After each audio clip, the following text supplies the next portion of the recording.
Erinnern Sie sich an Ihre Schulzeit und an dieses mühsame Auswendiglernen von Fakten? Ich hatte da ja ursprünglich auch so meine Schwierigkeiten.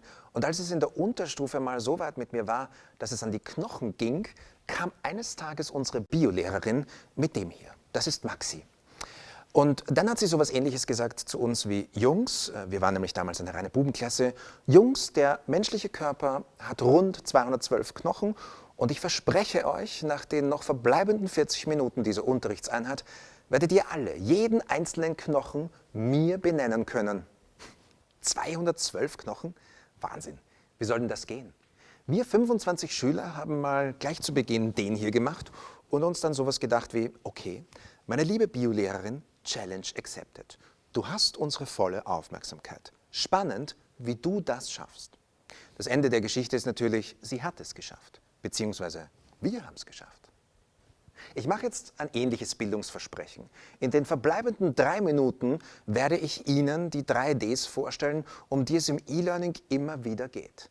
Und auf ein D werden wir sogar noch näher eingehen. D Nummer 1.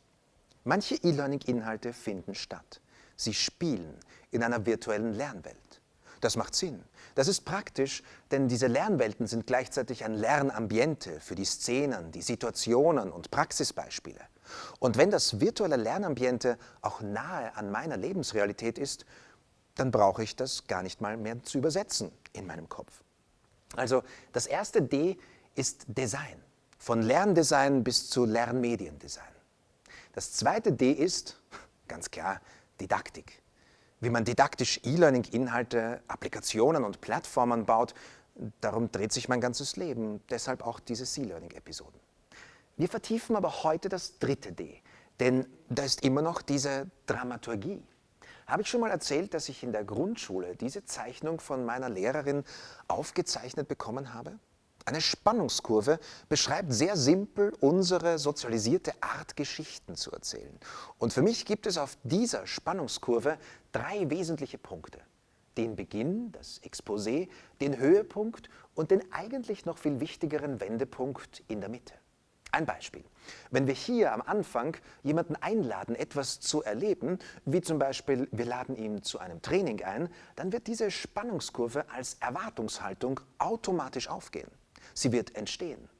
Wie sinnvoll, wirkungsvoll und positiv aber dieses Lernerlebnis an dieser Stelle ist, können wir hier schon am Anfang und am Weg dorthin beeinflussen. Das ist Dramaturgie in Lernszenarien. Mit dieser Spannungskurve lässt sich von ganz kleinen Lerneinheiten, im E-Learning sind das die SLOs, bis hin zu kompletten Blended Learning-Szenarien alles gestalten. Aber eines ist immer gleich.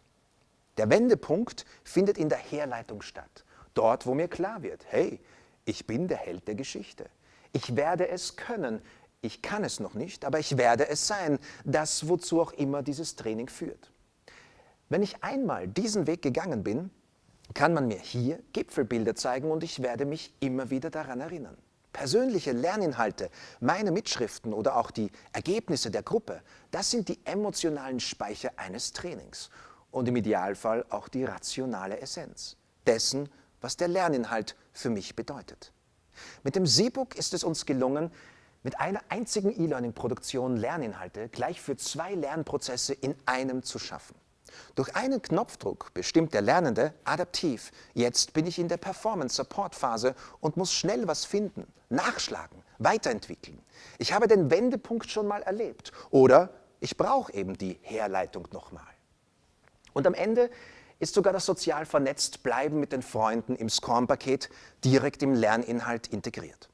Das Seebook ist ein einheitliches Medium, das die komplette Dramaturgie eines Lernszenarios unterstützt.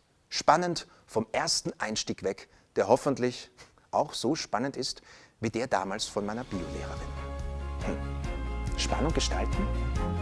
Das sollten wir noch mal vertiefen.